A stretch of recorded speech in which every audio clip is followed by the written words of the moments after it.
যদি গরুগুলো বিক্রি না করতে পারি সেই ক্ষেত্রে হয়তো জমি বেচা লাগবে, না হলে কয় টাকা লাগবে। আমি আসলে 8টা গরু নিয়ে আসছি, এখনও বড় গরুর কোনো পার্টি পাই নাই। ছোট গরুগুলো কম বেশি বিক্রি হচ্ছে, তো আমাদের বড় গরুর কোনো পার্টি নাই। আমাদের এখানে বড় গরু যদি আমরা বেচতে না পারি, আমরা অনেক লোকসানের ভিতরে পড়ে যাব। অনেক ব্যয়বহুল, 3 বছর যাবৎ গরুগুলা পালছি, অনেক ব্যয়বহুল খরচ করছি। তো আশা করি আমাদের এখানে কাস্টমার আসুক, আমরা গরুগুলো বেচি এবং স্বাবলম্বী হই। 8টা অনেক খরচ, যেমন আসতে গাড়ি ভাড়া লাগছে 30,000, আর ভাড়া আছে 7,000, আনুষঙ্গিক সব মিলাই একটা গরুর পিছনে খরচই আছে 20,000 টাকা যাতায়াত খরচ। এখানে গরু প্রতি আপনার 7,000 টাকা ভাড়া দিতে হচ্ছে গরু প্রতি না, গরু বেচা পর্যন্ত আর কি। হ্যাঁ, গরু বিক্রি করলেও দিতে হবে, না করলেও দেওয়া লাগবে বাধ্যতামূলক। না পারলে বাসার থেকে আইনে দেওয়া লাগবে, তারপরে বাসায় যাওয়া লাগবে। হ্যাঁ, অনেকখানি ক্ষতিকর। আমাদের চাওয়া কাস্টমার আসুক, আমরা কম বেশি ছোট দাম চাই বা বেচা কেনা হোক, আমরা খুশি থাকি, কাস্টমারও খুশি হোক।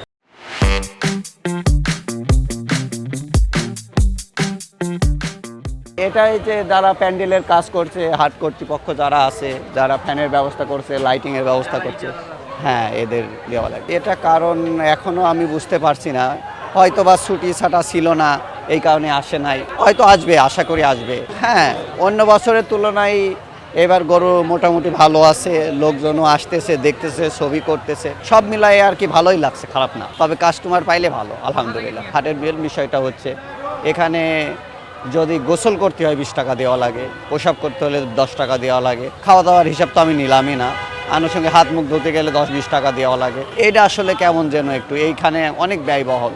এইগুলো যদি হাট কর্তৃপক্ষ একটু দেখে তাহলে আমাদের জন্য একটু। আবার গরু খাওয়ানোর 1 বালতি পানি নিলেও 20 টাকা দেওয়া লাগে। একটা গরু তো প্রতিদিন আপনি মনে করেন 20 টাকা, এই বালতির আপনার আছে 5 বালতি পানি খায়, তাহলে 50 টাকার পানিই খাবে প্রতিদিন।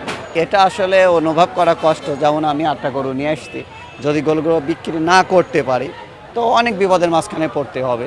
হয়তো ধার দেনা আছে, ঋণ দায়িক আছে, এগুলো দিতে হবে।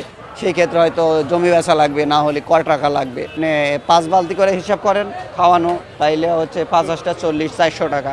আর যদি একবার গোসল করানো লাগে তাহলে 100 টাকা দেওয়া লাগে। আমরা গোসল করাইনি, তো সাপোজ 1 বালতি পানি নিয়ে এসে শুধুমাত্র মুছাইয়ে দিয়ে কাজ সেরে নি। তা প্রতিদিন 100 টাকা করে একটা গরু তো দেওয়া সম্ভব না, তাহলে 8টা গরুর 800 টাকা গোসলের জন্য।